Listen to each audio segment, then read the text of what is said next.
Kathryn. The New Translation, page 573. And if you don't have the New Translation, it's page 415 in the Quran. Bismillahir-Rahmanir-Rahim. When God's servant advocated him alone, almost all of them banded together to oppose him. Say, I worship only my Lord. I never set up any idols besides him.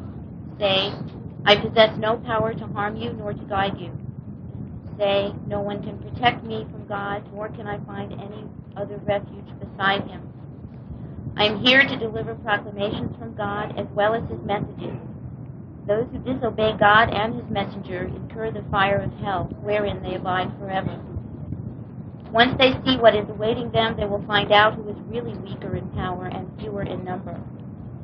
Say, I do not know if what is promised to you will happen soon, or if my Lord will delay it for a while. He is the knower of the future. He does not reveal the future to anyone. Only to a messenger that he chooses does he reveal from the past and from the future specific news. This is to ascertain that they have delivered their Lord's messages. He is fully aware of what they have. He has counted the numbers of all things. Verse 19.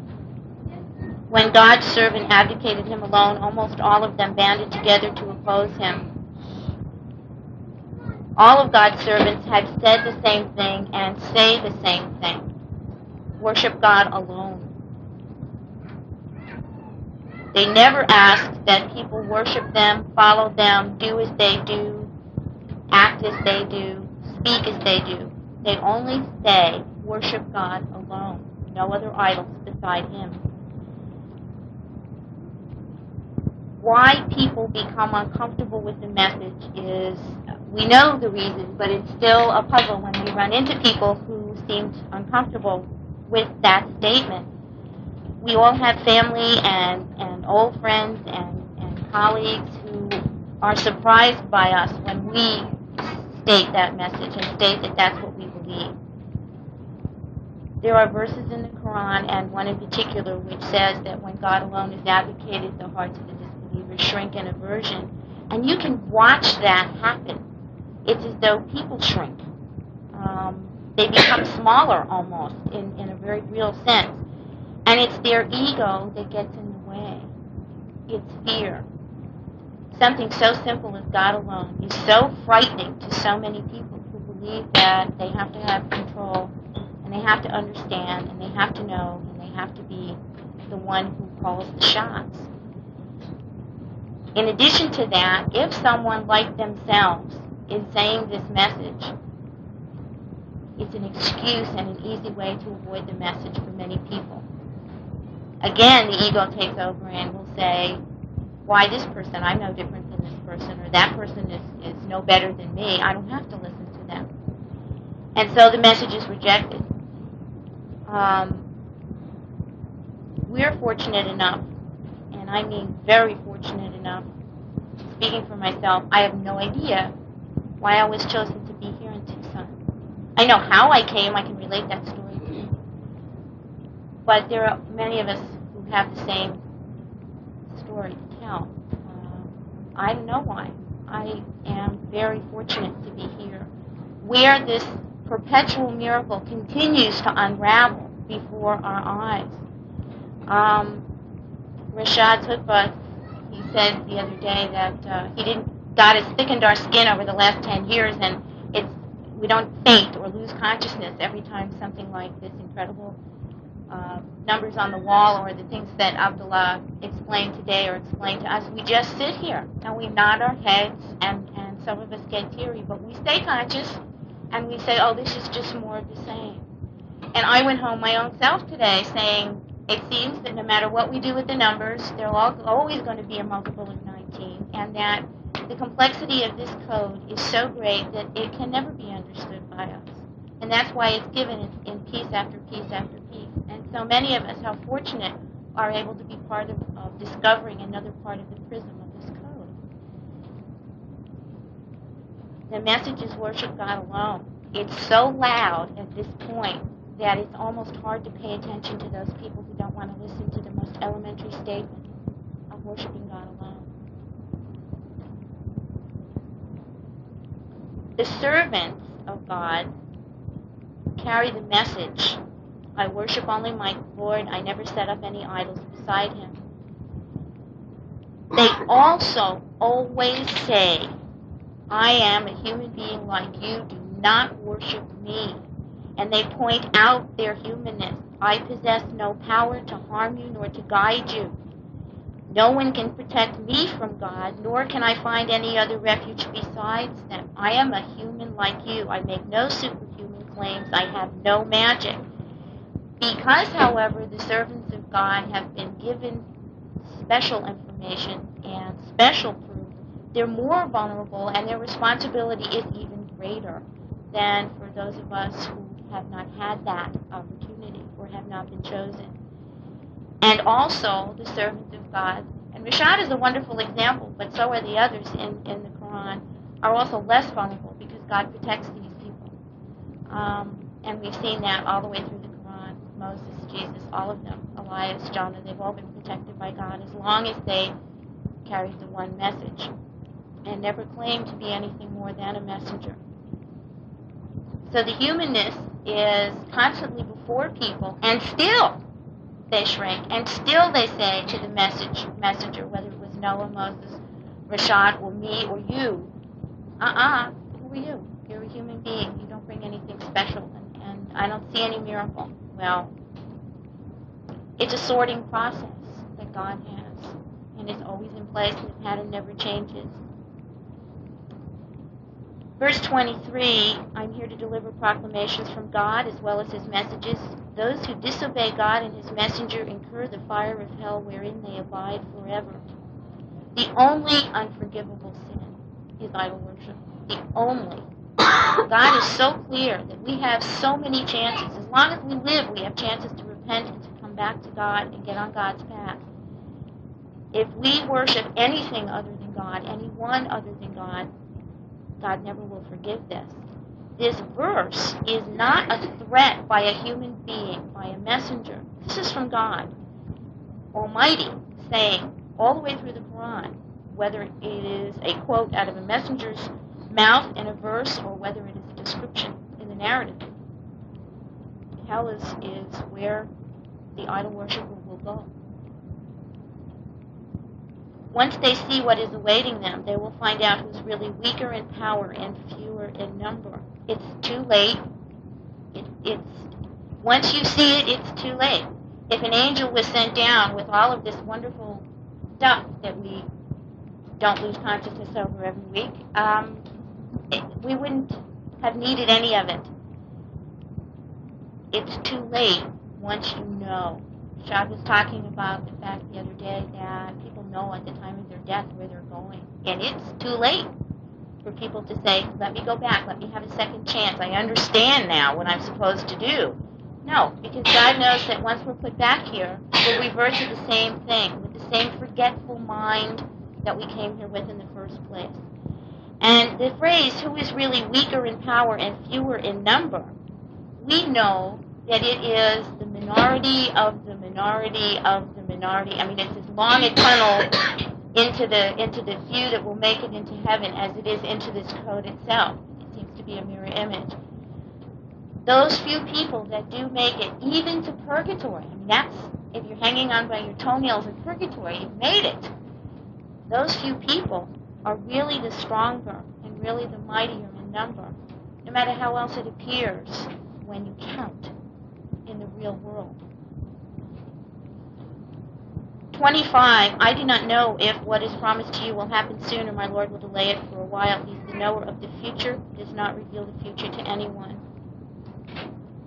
Again, pointing to the fact that all messengers are human beings. They are not God. Only God knows the past, the future. We read history books and think that we have history. We think we understand what happened. And I'm willing to bet anything, almost, that in the hereafter, when we discover what history really was in that whatever particular era that we think we know so much about, all the little details that we didn't have access to, it's going to be vastly different and much the same at the same time. When I was reading this over this past week, I wrote that the human being does not have any idea what he wants. The human being doesn't know the future. Jesus didn't know the future. Jesus doesn't know this is happening now. We know more than Noah, Jesus, Moses, and all of those that have gone before us. Sitting in this room, we know more. We have all the pieces, I think, unless next week there's more numbers. I mean, we have so much more. How much greater is our responsibility, and how much more blessed not to have to search. I mean, this is irrefutable proof, touchable, examinable, verifiable. We have all the miracles that have gone before, those that came after Noah. We know about. Noah doesn't. We know about those that came after Moses. No, Moses doesn't. The human being doesn't know what he thinks he knows. What he makes up for his own security is made up. And to predict the future is foolish. It's absolutely foolish. Only to the messenger that he chooses does he reveal from the past and the future specific news. Other examples, besides Rashad's own experiences, Joseph knew about the future. It was revealed to him that his father and mother and brothers would bow down to him later in life, and he knew that even after his experience in the well and in prison. Moses' mother was given information about him being saved and what would become of him. Those are tests, those are provisions for God's very special messengers. They remove the doubts of those chosen by God who are going to be delivering the message and facing incredible odds, and provide for insight for the believers when they are doubting themselves and they have this information put at their disposal. When Joseph announced to the people, I knew this was going to happen. You were going to be here. You were going to be bowing down before me. There had to be more than just, oh, thank God he's not going to kill us, in their minds. These people had to have understood that God chose Joseph and that this was all part of a plan and there was a reason for it. God tells us in 28, the reason he gives specific news and specific information is to ascertain, to make sure that the messengers have delivered their Lord's messengers, that they've done it correctly. He's fully aware of what he has given them to deliver, and he has counted the numbers of all things. It's already done. Counted the numbers of all things always makes me think of the khutbah that Abdullah gave when he was talking about the trees and the leaves and the numbers of the leaves on the trees. And he got, at least for me, I got very involved in counting the leaves of the one tree that he was describing. And when he got all done with that, it took him a very long time. He moved on to just one other tree. It was awesome at that point to even contemplate counting those. Never mind all of the words that we speak, the things we see with our ears, see with our eyes, excuse me,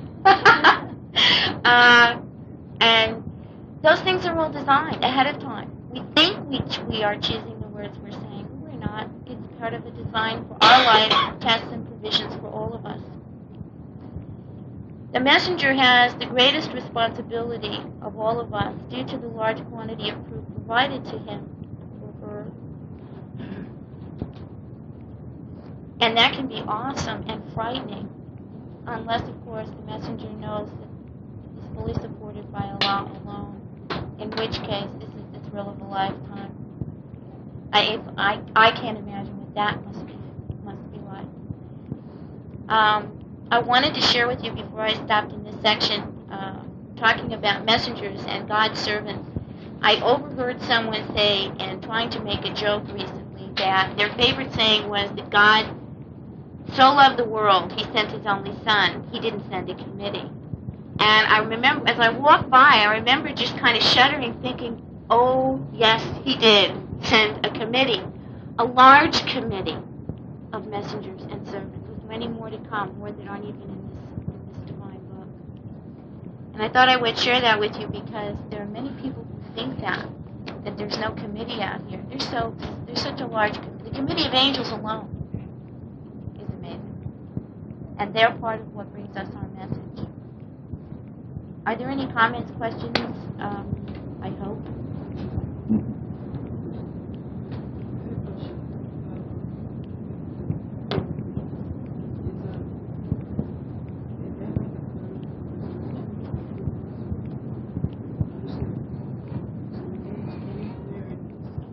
it's different.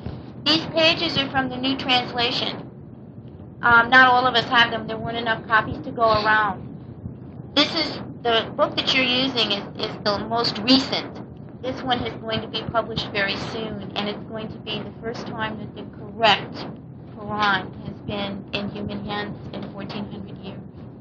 So we're opting to use the few pages until the book comes out. You might want to share with someone.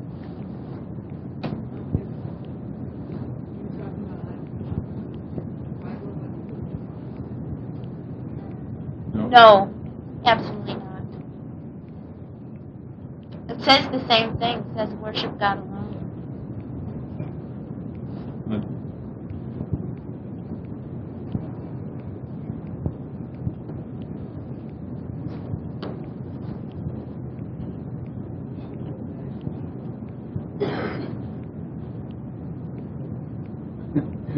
It's a long story. But it comes through as we explain these verses. Why are we here?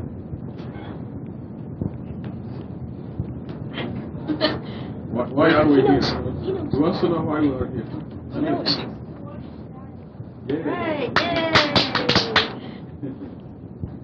Are you smart because it's your birthday, or you just like that?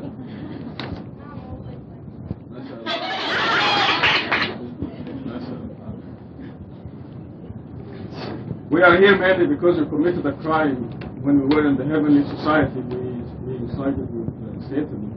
Satan wants to be a God besides God, and we did not oppose that. We did not make a good, firm stand with God, absolute authority. So that's why we are here to redeem ourselves and to change our mind and denounce that stand by going back to upholding God's absolute authority, by knowing that nobody has any power to do anything except God. This is God's absolute authority. People who think that Muhammad or Jesus or Mary or the saints can do anything are in the same trap. They're committing the same crime, and they will go on all the way to hell. They can be redeemed only if they change that and worship God alone, like Amir said. This means worship God alone means knowing that God only has power to do anything. You must know that God is the one who hires and fires. God is the only one who decides how many dollars are in your pocket. You must know that.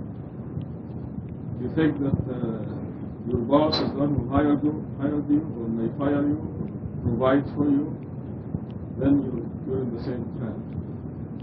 So that's what we're here for. I want to go to the verse that says, once they see that's 24, once they see what is awaiting them, they will find out who is really weaker in power and fewer in number. Because out of all of Tucson, 500,000 people, only about 50 people come here to this mosque to worship God alone. So in this city, we appear to be 50 among 500,000 people. There may be 50 more out there who worship God alone under the name of Christianity or Judaism or nothing. But they do believe that God alone possesses all power. So that's 100 out of 500,000. This appears to be a minority. But you see, you're walking around with your body that is visible. They say, this is Kathy Robinson. But they don't see what she really looks like, what size she is. We learn from verse Surah 17 that the differences of the hereafter are far greater than here. The difference between Bima and Gatut is 4 feet. But in the hereafter, the differences are far more greater. Surah 17. So your real size is as big as the city of Phoenix, for example. But you're walking around, you see this size. Their size, the people who are not worshiping God alone, they actually shrink. The sword actually shrinks to the size of a cat. So there are 100 people whose size is as big as the city of Phoenix, each one of them, and 500,000 sized ants. Now, who is really weaker? Who is really weaker in power and fewer in number? one man and a million ants. Which one is really stronger? Where is the majority? Is it the one person or the million ants? When you walk out the mosque, you can see 1 million ants sometimes. Did you see them today? So, where is the majority? This is what this means, because once they see what is awaiting them,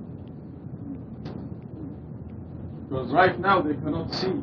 We do not see ourselves. We only see our bodies. Death.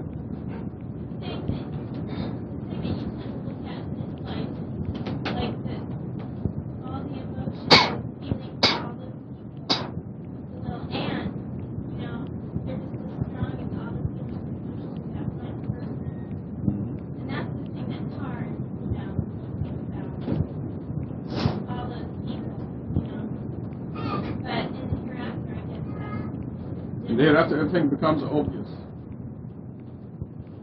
You're walking around, you're a hidden queen.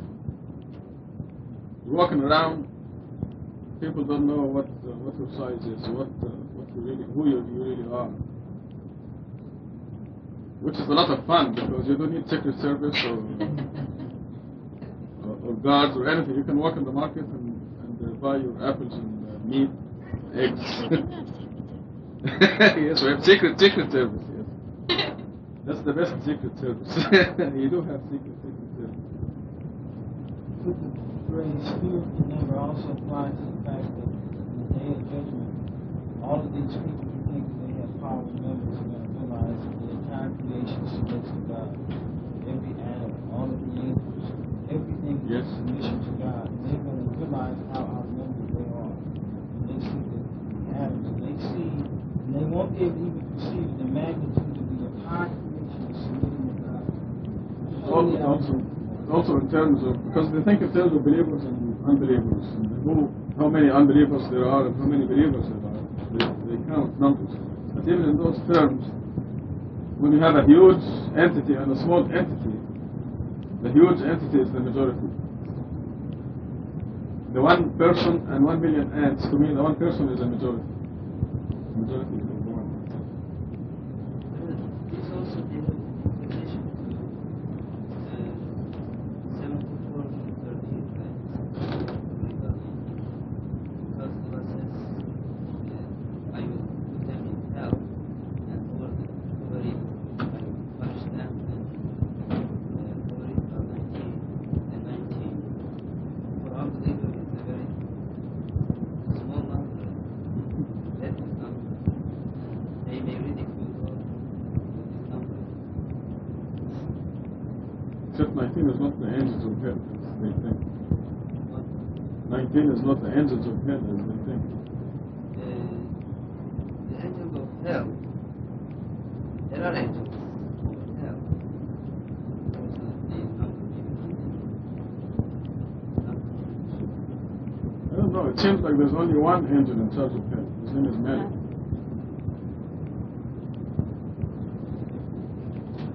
Yes. His name is mentioned in the Quran, Malik. maybe head of them. How would you get that? No, don't speculate.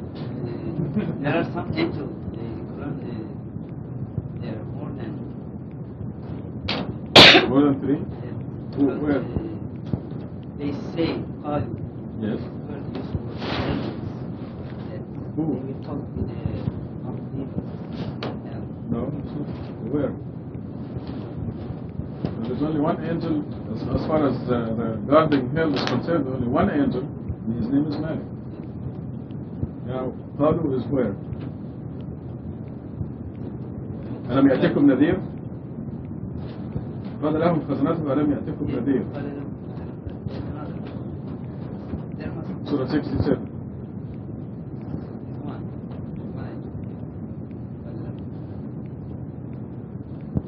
No, خزنته is plural. God's of hell, plural.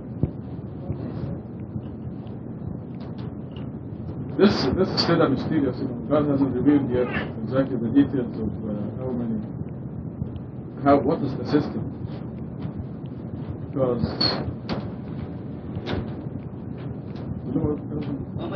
كلما ألقي فيها فوج سألهم خزنتها لم يأتكم نذير. Now, are these angels outside of hell, or inside? The one who's taking care of hell is Malik, or what? Because they would say, "Oh Malik, let your Lord finish us off." You would say, "Living forever."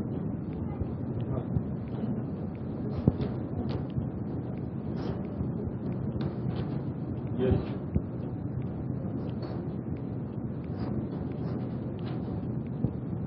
No, but you see, here it's not connected with hell. At the end of the verse, it says, nobody knows. You're right. Nobody knows what the number is. But that's not.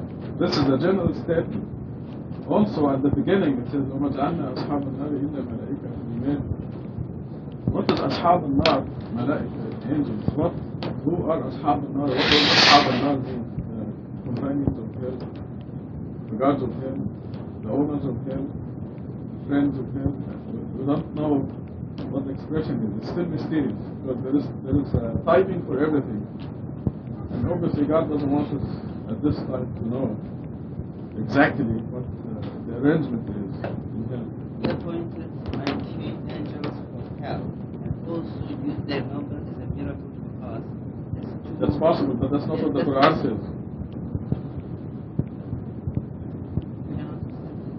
Huh? For the first time, when you read first time, you can understand this. You cannot, no, but you see, you have to. We know now. See those numbers in the Quran. We know that every letter in the Quran is accurately placed. Now, it does not say that the guards of hell are 19. It gives a general statement. Their number, mentioned before, the number. That's the number that is alayha. The number that is on it. Yes, on what? On Safar. Right. Safar is a punishment. Right. Yes. Is it hell? You don't know. Could be here. But Ashab al-Nar, The next verse. it explains it will be hell now. No, it doesn't. There's no connection at all. It gives us a certain statement. He said, we made, the Arabic expression, Ashab al-Nar, the companions of hell, angels. So it's a general statement. It does not say the 19 angels. It does not say that. عليهم 19 to say on it 19. Don't say 19 what? That will be understood that their number. We translate it to English. We appointed on the angels hell and their number, angel number, Yeah. will be a test for a believer and will increase. But then at the end it says nobody knows what this number is. Nobody knows the soldiers of God. Yeah. It doesn't say number of the soldiers. Soldiers of God, their force, their quality, Well, maybe God wants you to believe that there are 19 gods of hell at this time, which is perfectly alright. That's what. Obviously, it's not relevant to proof. I would like you to comment on James, angels of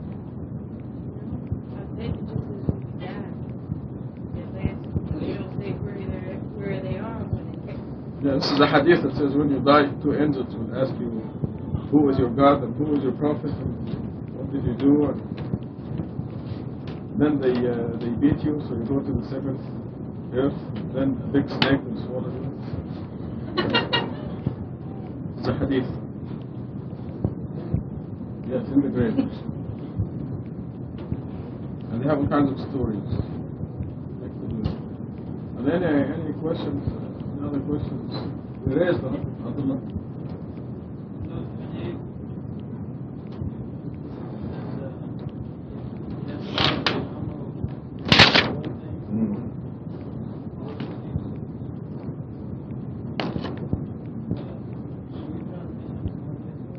Yes. New translation is counted the numbers of everything is based on mathematics. Also, ayah 27,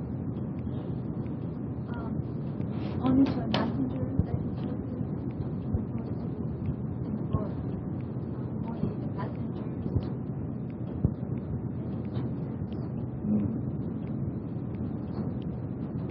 Both are correct. Simple.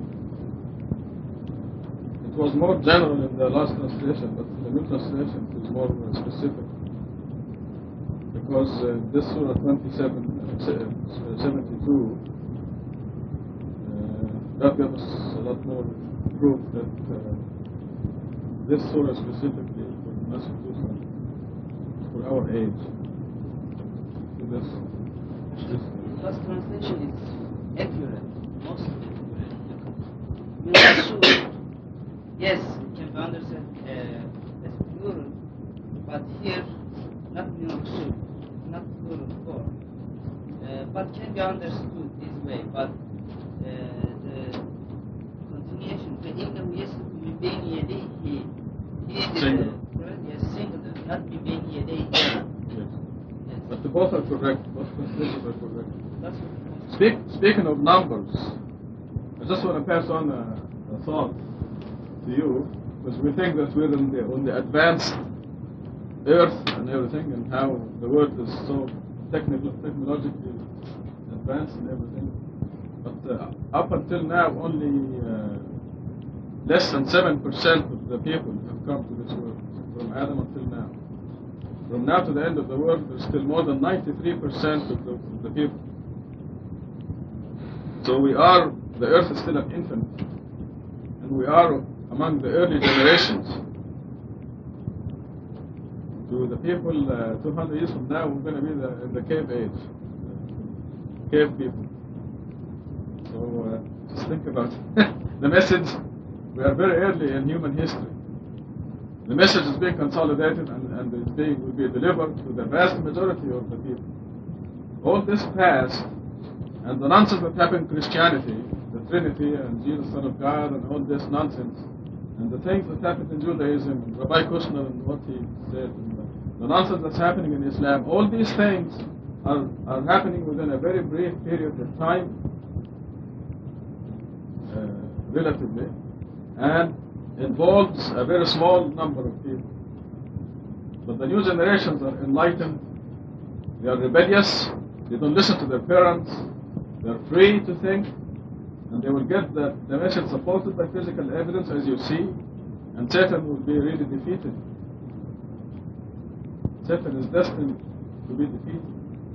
So this message with the physical proof that you see on the wall over there, on the wall you see every single verse in the Quran, physical evidence. And this will be presented to more than 93% of the people in the world. Think about that. A lot of people say, they think all this nonsense involves a lot of people.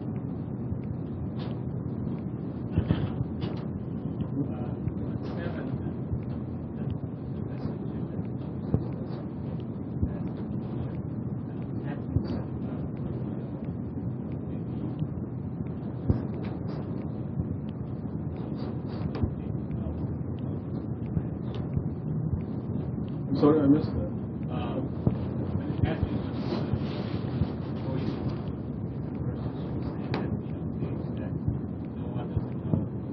Yes.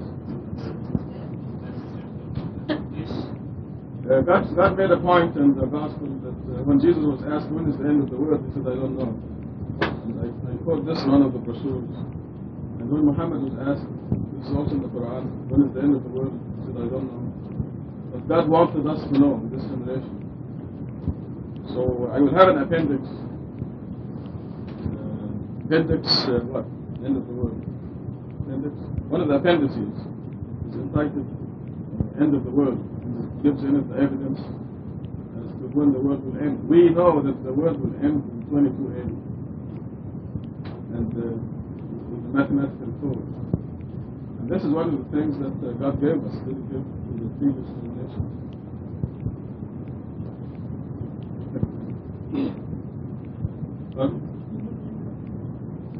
Yes.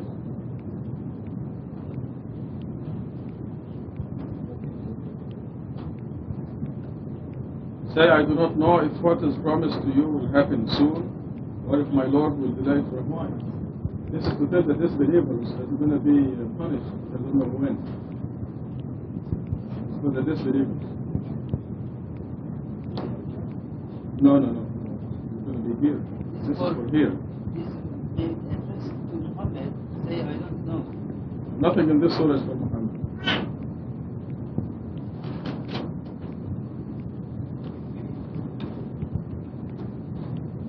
You should know that.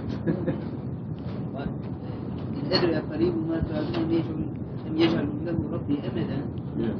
This verse implies that that person who addressed by this verse will not know the time of the world. It's nothing to do with the end of the world. It has to do with here. It has to do with this world. There is nothing in this surah that applies to Muhammad. If you look at the footnote here, you add the grammatical value of Rashad plus the grammatical value of Khalifa plus the surah number plus the verses 28 of them, you have a multiple of 19. And also this surah has the maximum number of Rashada in 4 of them. And this is not my personal opinion. If it is my personal opinion, I'd be wrong. But it is not my personal opinion. لأن يقول الرسول also this phrase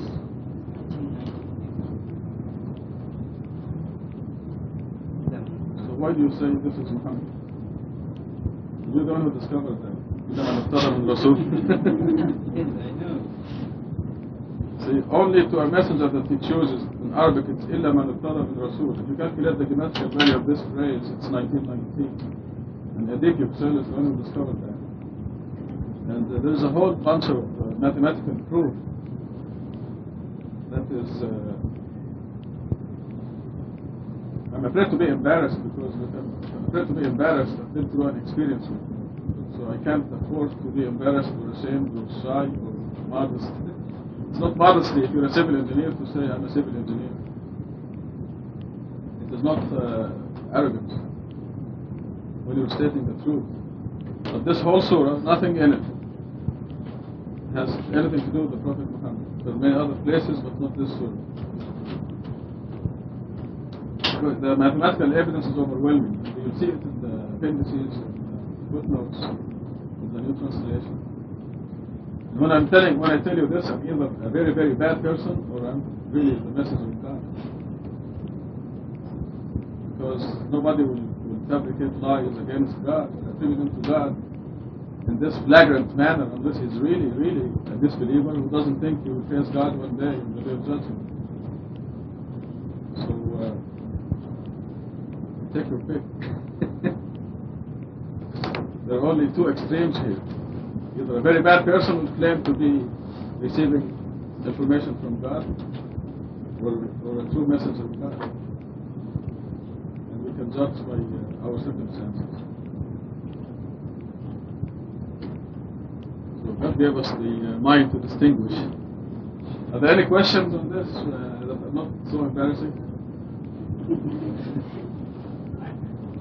Go ahead. What you said, if somebody doesn't know the Prophet,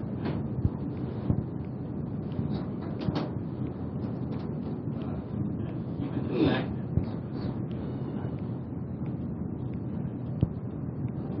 God was saying that how somebody who sent them Well, that person will not know anything. It's a prerequisite that the person knows what the mathematical code is. The person who doesn't know the code will not understand anything. It will be like a person who was born 100 years ago. So the mathematical code is a requirement to understand a lot of things. why God was telling Muhammad?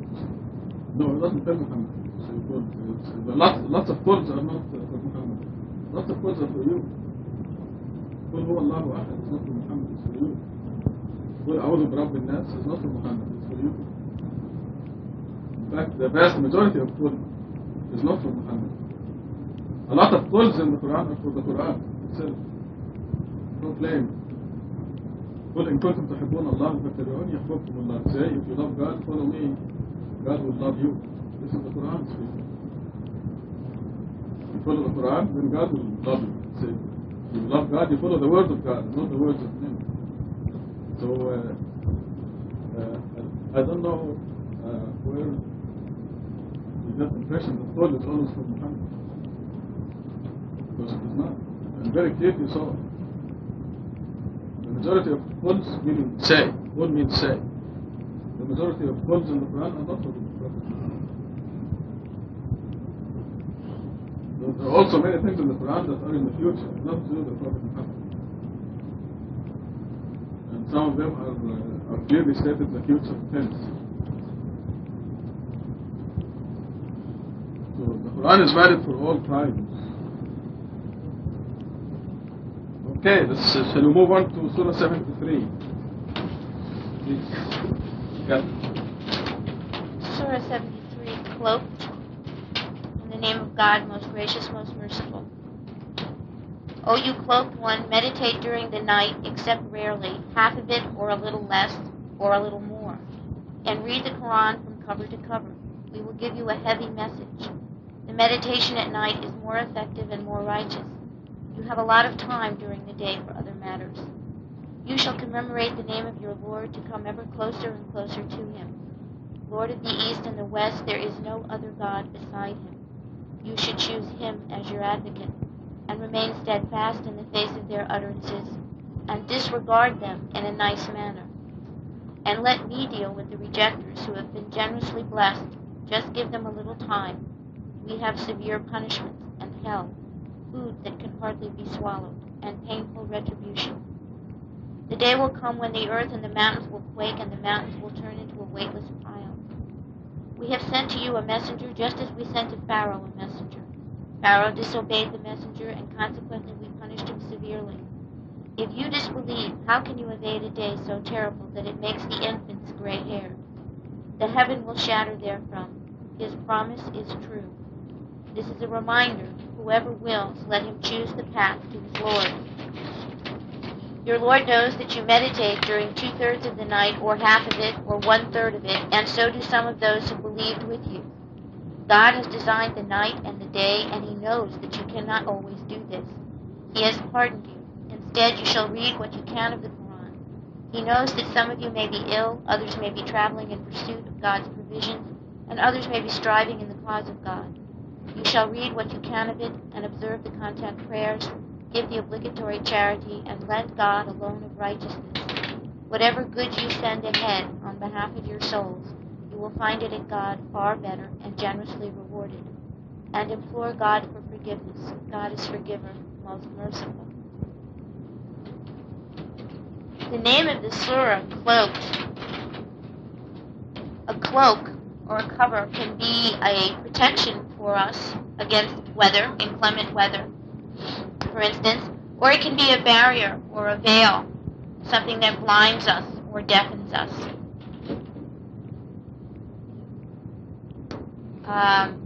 And keeping that in mind, looking at verses 1 through 7, the night was designed for our rest. There are no distractions during the night for most of us, certainly not during like there are during the day when the world seems to wake up and pick up speed and get itself up to 300 miles an hour before the sun sets. This is a special time with Allah for us.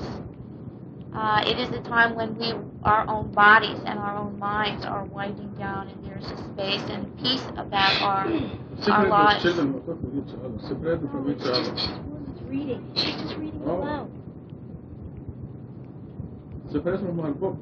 Yeah. Take the book away. Excuse me. And God is telling us that here that any time that we spend reading the Quran and meditating is for our own good here. God doesn't need for us to do this. God is in no need at all. And he's giving us an opportunity, guiding us to take advantage of an opportunity during our busy days in our lives to spend time with him. In verse 8, the reason for the guide, the hint, the provision of day for work and night for rest, for example, is God consciousness is a at 24 hours a day is our goal. Commemorating the name of our God 24 hours a day, every minute, so that every cell in our body, every thought in our mind is preceded by Allah. Alhamdulillah, subhanallah, every chance we get, out loud, no matter where we are. What I have found to be amazing about that is when that became a habit of mine, and I'm not quite sure when that was. Sometimes someone will ask me what I'm saying, but I can't tell you how rare that is. Very few people ask me what it is I'm saying. Very few people are interested. I write Bismillah on my checks, all of them, on a lot of the things that I can remember God 24 hours a day, no matter what we do, no matter when we do it. Verse 9, you should choose him as advocate. There is no other God beside him. No one and no thing does anything. And if we don't know that, then we do not know God. If we do not know that God is doing everything, and therefore logically and rationally, the only one to call upon for any help, for any provision, for any understanding, for any guidance, for any relief is God alone,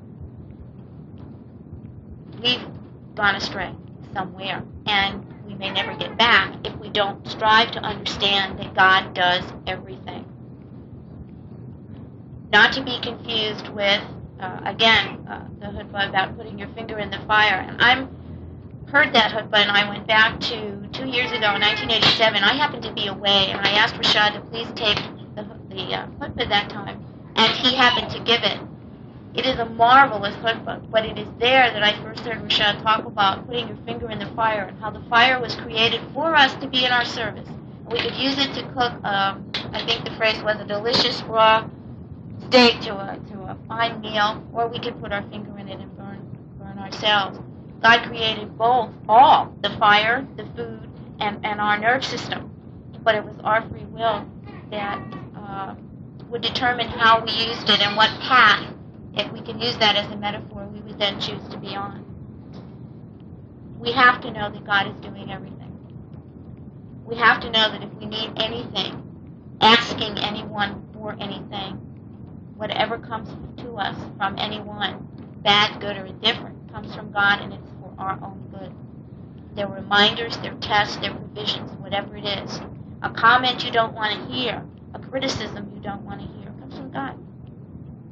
God is correcting you, asking you to think, maybe not to correct yourself based on the criticism you heard, but to rethink what it is you're doing, to remind you that God is doing everything. Verse 10, remain steadfast in the face of their utterances and disregard them in a nice manner. God is saying if we know that God is doing everything, we're not to falter in that belief ever, no matter what we hear. But we're also not to judge others. We have no way of knowing who's going to make it and who's not. We don't know that something we say is going to be the turning point for someone else down the road. And we need to be consistently steadfast with our beliefs, but we're consistently admonished as to how to treat other people. We are not to judge them. We are not to treat them nastily. We are not to force them. We are not to be angry. And again, I go back 2 years ago to that khutbah, which was amazing, because Rashad stood here and he said, and I'm talking to you, and he named every one of us sitting here, including himself, and said, if we get angry at anybody for anything, we're challenging God, we're objecting to God. It's so simple now. I can't tell you how often I reread that. Riding down the road the other day with my son, who just has his license, someone cut him, you know, how people drive in Tucson, someone just cut right in front of him with inches to spare, and he yelled at them in our car. He yelled at them. Stupid. He was very angry, gripping the wheel, trying to maintain control. And I said, God did that. You shouldn't be yelling at that person.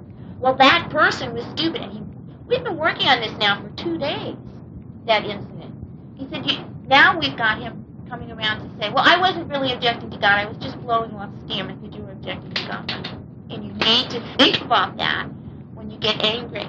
And this is true about the people that we meet who reject what we have to say. obey or reject, how we choose to live our lives based on what God has told us. We're not to aggress against them with our minds, with suspicion, with words, with behavior. We're to remain steadfast with our own beliefs. Do you have a question here? Yeah?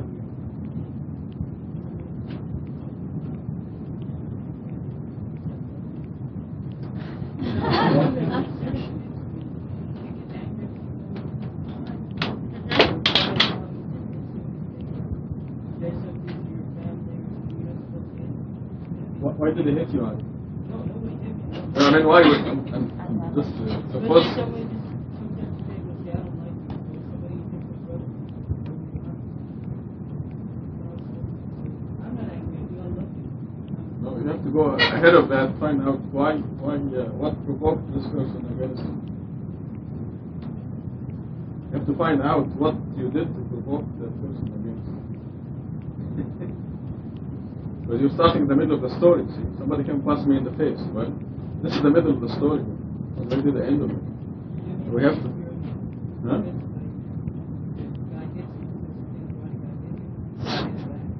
But you see, the fist fight is up from something. What is it?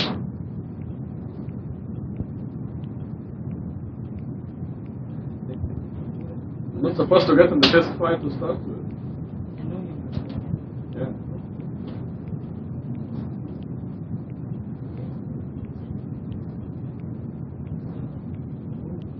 Yeah. Okay, if somebody punches me in the face, I will not get angry at that person. I will get angry at myself for provoking him. I will ask, how did this happen? Find out. What should I do to make him so angry? You know, sin in Islam is if you annoy anybody, if you hurt anybody, you've committed a sin.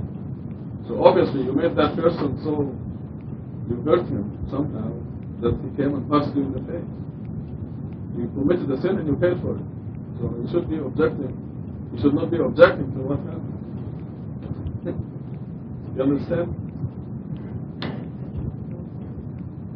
Yes, it's good for both parties, but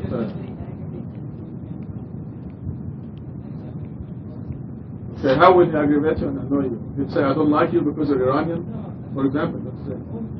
Okay, let's say somebody says, I don't like you because you're a Khomeini man.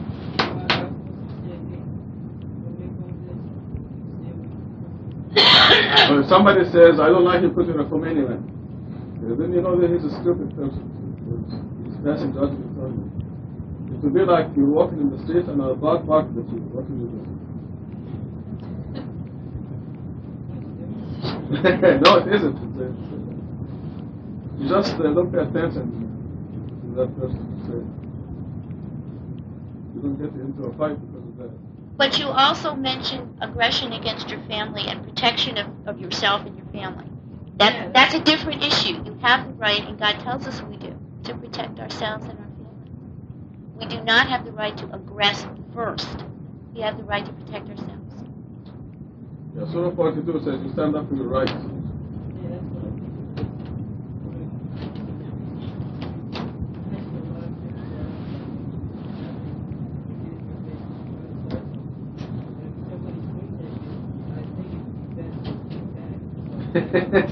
No, it's better not to get to that stage where he swings at you. I would ignore them. It takes more strength. It takes more strength to not to be provoked. I'm thinking slowly because Sammy got in a situation like this, and if I were in Sammy's place, I'm flunking at this. I would have punched the guy in the face, but he was stronger than. He did the right thing. I forget what was it.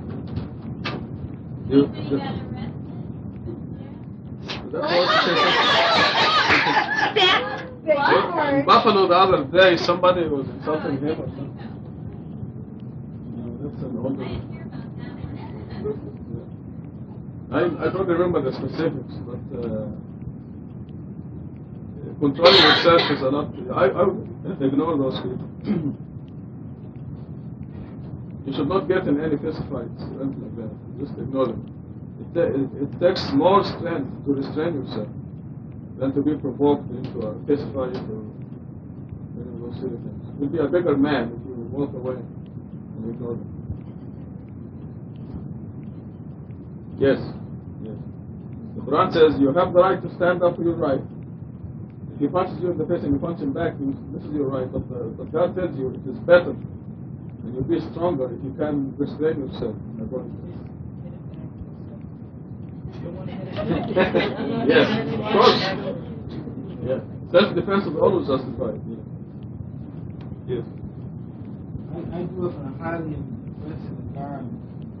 And, my parents...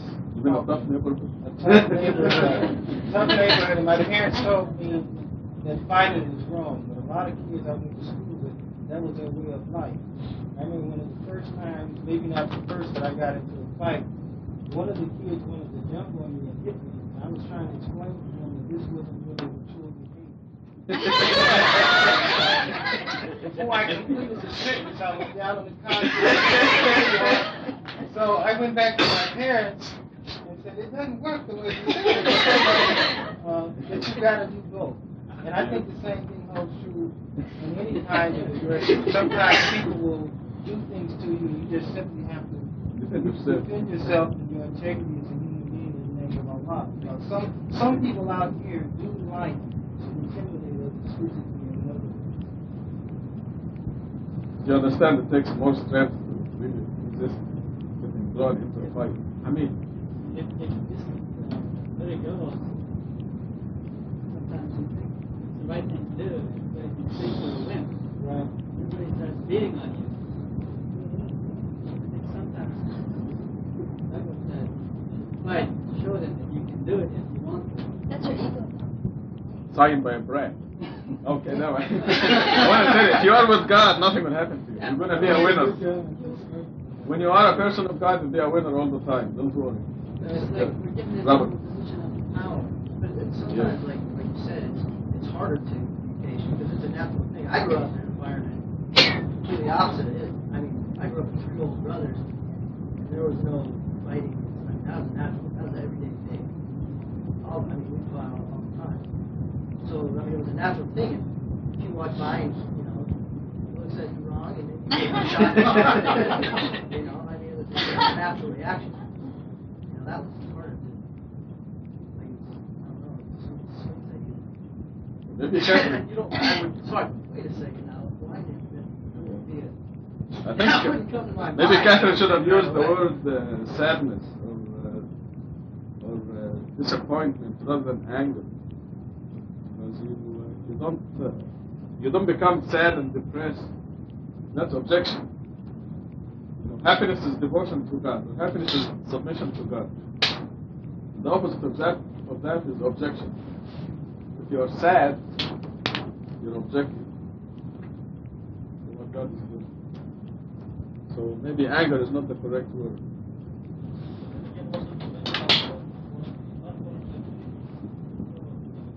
Yes, exactly. Yes. Al-Kadhimin al-Ghayb, suppressors of anger. One of the characteristics of a believer is suppressor of anger. It's thus you understand life. When you read the Quran and you read God's message, you understand what life is all about, and you know that it is not worth it to get in a fist fight or be angry because of what somebody said, especially that if it is something stupid.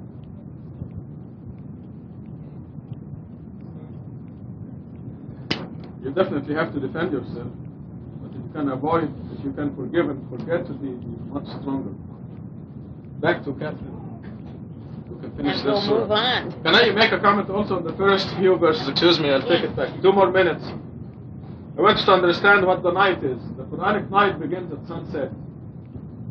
So when it says meditate during the night, except really half of it or a little less, you're commemorating God when you pray the sunset, when you pray the night, when you mention the name of God before you sleep, when you get up for the dawn prayer, you already covered half the night right there.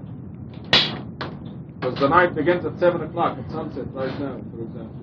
You pray the night at 9 o'clock, You get up at 4 o'clock or 5 o'clock for the dawn prayer, 5 o'clock. So from 9 to 5, you already covered a good portion of the night. The Quranic night, the Torah night, and all the scriptures. Night begins at sunset. And the day begins at sunrise. So it's roughly 12 hours of the night. What this is telling you is you must never miss the dawn prayer, the Fajr prayer. I'm always surprised when I visit many places and find that half the people, or more than half, are not doing the dawn prayer. You're not being fair to yourself. You see, we were swept in the crowd when we were in the heavenly society. You don't want to be swept in the crowd again here. You don't want to repeat the same mistake. The people are so oblivious to God that when we do a little bit, we think we're doing a lot. Because compared to them, if you do one prayer a day, you're doing a lot. But don't be swept in the crowd, and don't measure what you're doing by what is happening in the world. Because the world is just totally oblivious to God.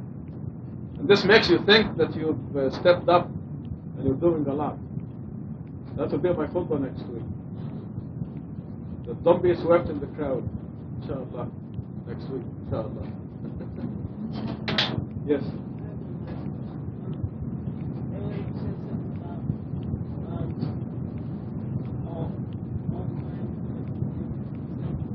Idol worship.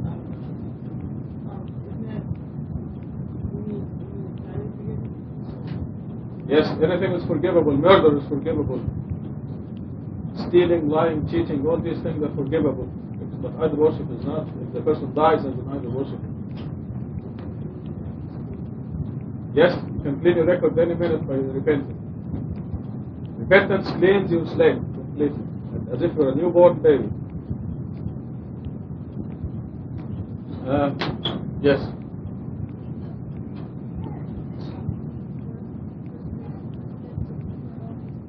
No, to you, to Martha Schultz. Yeah? Again, that's a famous mistake, yes, but it is really, oh, you, Martha Schultz, meditate during the night except really. when you're covered up with your blanket, you're cloaked.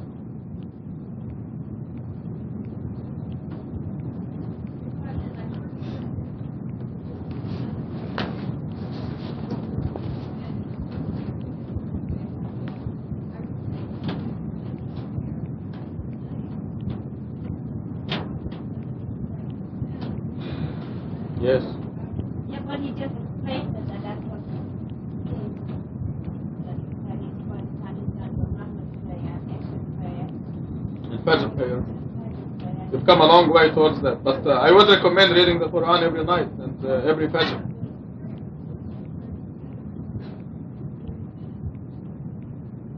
No, but you're covering that period. You see, the prayer is not just the time that you're doing the prayer.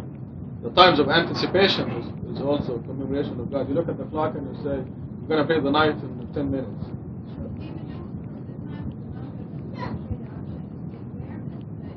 Right. Absolutely, yes. Just this is why the 5 prayers are so important. Because it's not just a few minutes. It's not just a few minutes that you do. Okay, back to verse 20. Verse 20? Oh, excuse me, go ahead. Whatever you are. Go to verse 20? Verse 11. Let me deal with the rejectors who've been generously blessed. Just give them a little time. We have severe punishments in hell, food that can hardly be swallowed. It's give them enough rope and they'll hang themselves is what comes to mind. They will either pass, or the rejectors will either pass or fail the test that God gives them, knowing that God gives them as many chances to pass as he gives every other person. God knows who will pass and who will not. He is the perfect designer. We need to worry for our own selves. And this is related to the verse 10 and how to treat other people. Let God take care of those who reject the message. On 14, the day will come when the earth and the mountains will quake and the mountains will turn into a weightless pile. There are other mentions on descriptions of the day of the day of judgment when the earth will change its appearance. The earth and mountains are perceived by our senses to be the most solid of all things. And so this is a really good metaphor if one thinks about just the one sentence that God is telling us what's going to happen. The inside of the earth is molten lava. There's nothing solid at all about it. Recently I've had an illness too, which has made the solid earth, the solid world that we touch, smell, feel each day of our lives, it's distorted that and erased the illusion of this world. And it's been quite an interesting experience because you feel free floating. And that's the only way I can think of to describe it. It can be frightening at the same time. I imagine it's something like what the astronauts feel in space, only that's planned and there is some way to connect to something. I think... Maybe the soul is growing too fast. I hope so. I desperately hope so. In any case, not so you'd notice. In any case, this is a really good metaphor for what will happen. And for the reminder that this earth is an illusion, this life is temporary play, and it's all set up just because God is so merciful as to give us another chance when we blew it the first time, and we did blow it the first time. There was no maybe about it. We sent you a messenger, we sent Pharaoh a messenger, you disobeyed, we punished him severely. If you disbelieve, how do you expect to evade a day so terrible it makes the infants gray-haired? I don't know the name of the illness, but there is a rare illness, and I think Rabbi Kushner's son had this illness. I just don't know the medical name for it, where children age, infants age and die of old age when they are still young children. It's a very rare illness. I don't know if it existed when the Quran was revealed. However, this is also a good metaphor for how our lives are going to appear to us on the day of resurrection as if we lived 1 hour, 1 minute. But this is isn't this even in English they say you scared me, my hair turned white. Right, absolutely. Yes. That happens. What happened? Did your hair? It's just I think it's just a How program. fast? No, they've done studies. Like stress. The reality is that this happens, but it's also a metaphor for the brevity of our life.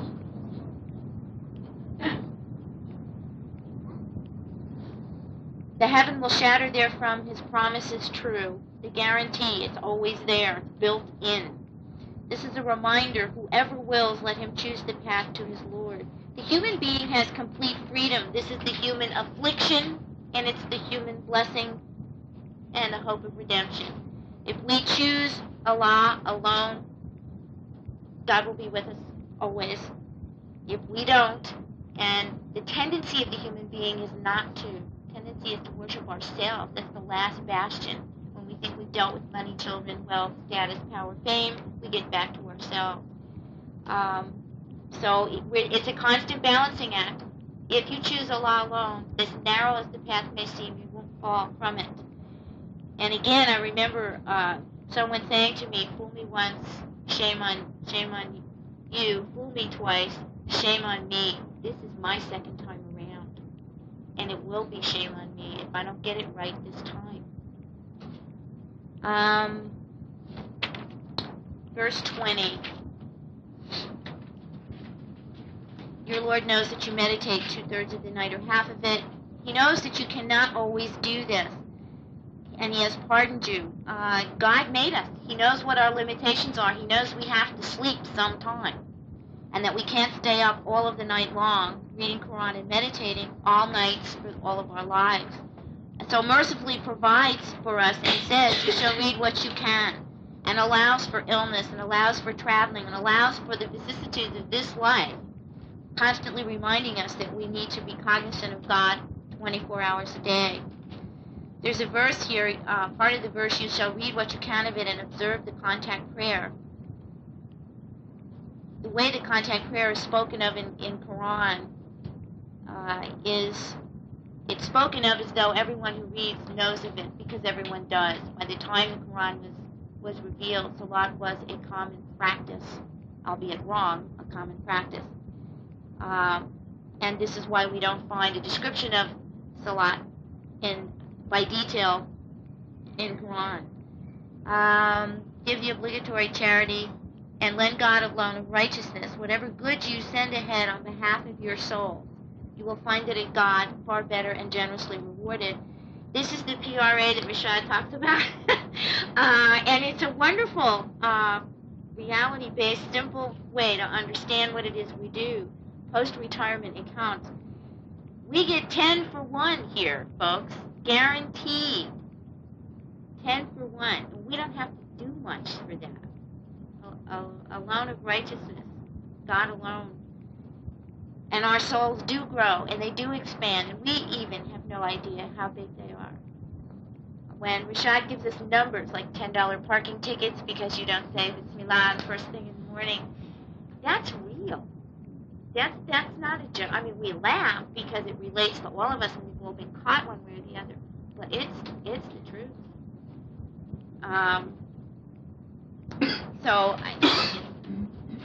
Again, 24-hour God consciousness being the goal, and righteousness and living according to the Quran's instructions. God willing, we won't have too many parking tickets. And implore God for forgiveness. God is forgiver and most merciful.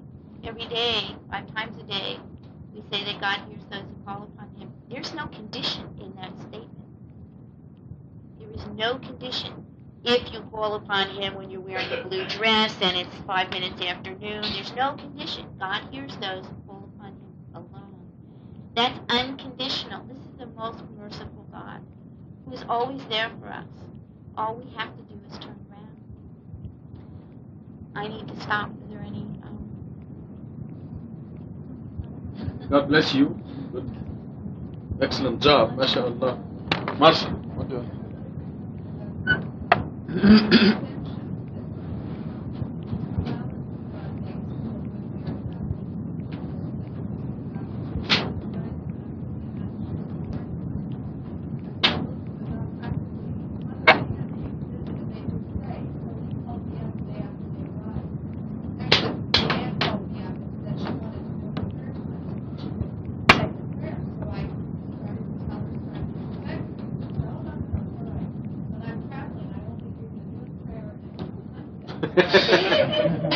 Of all times when you're on vacation, have nothing else to do of all, and to construe that verse into, when I'm traveling on vacation, I only have to say two.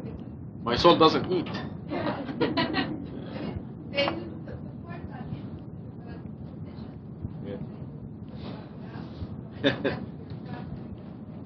This has to do with missing the Fajr prayer once in a long while. God says you cannot do it all the time. Maybe once a month you'll miss Fajr. But really, this is a minimum, the 5 prayers, including the dawn prayer. It is very important for you to do the dawn prayer. You must set the alarm and get up. Right now, you must do it before 5:15 in the morning.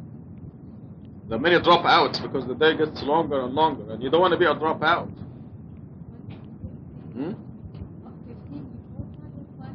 5:15, before 5:15.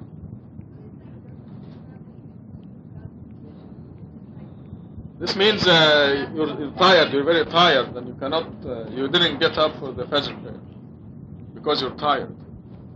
You're doing extra effort. Yes, you're traveling or your time is mixed up. You travel from New York, you leave there at 12 midnight, and you come here, and the dawn is 2 o'clock New York time. So that's 2 hours of sleep. Most probably you will miss Fajr on that day.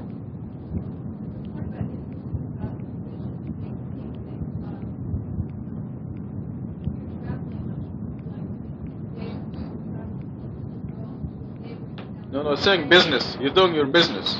You may be tired because of business, because of something you have done. You're digging ditches all day, and until 3 o'clock in the morning. Chances are you're going to sleep through the Fajr that night.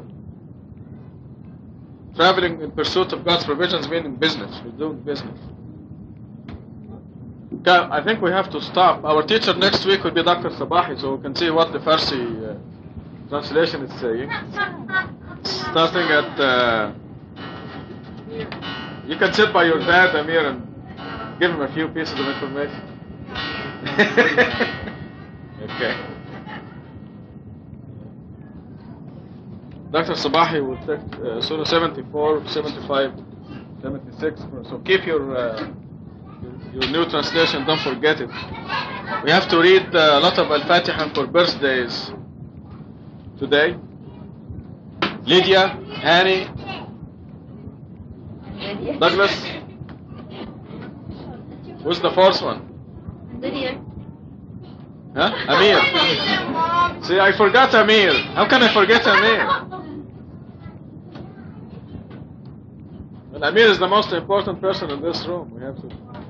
Why? You tell us why. How can I forget Amir? Okay. Amir and Hani and Douglas and Lydia, we're going to recite Al-Fatiha to give him a great year coming up and a greater year every year after that. It is a characteristic of the believers that things only get better.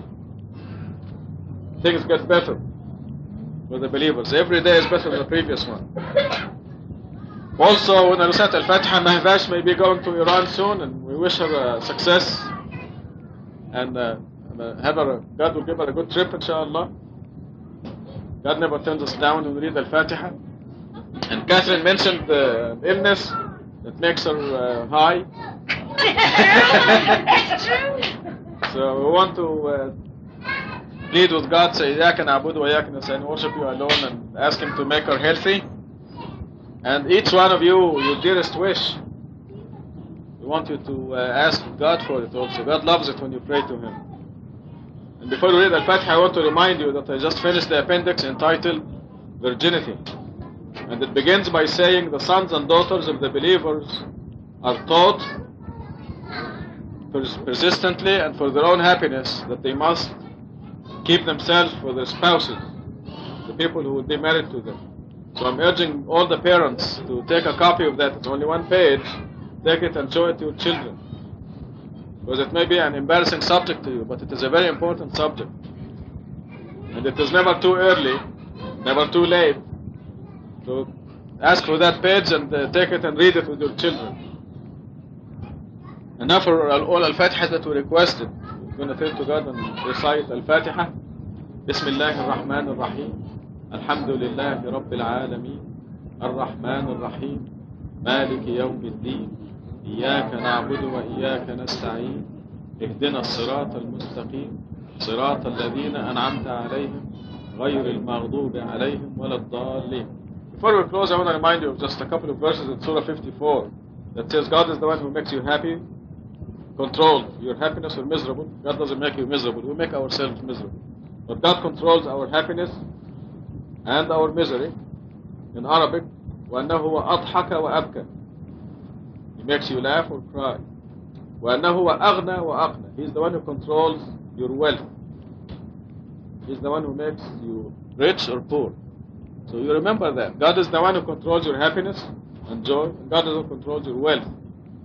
Which means if you follow God's law, you're guaranteed perfect life, perfect happiness. Congratulations. God bless you.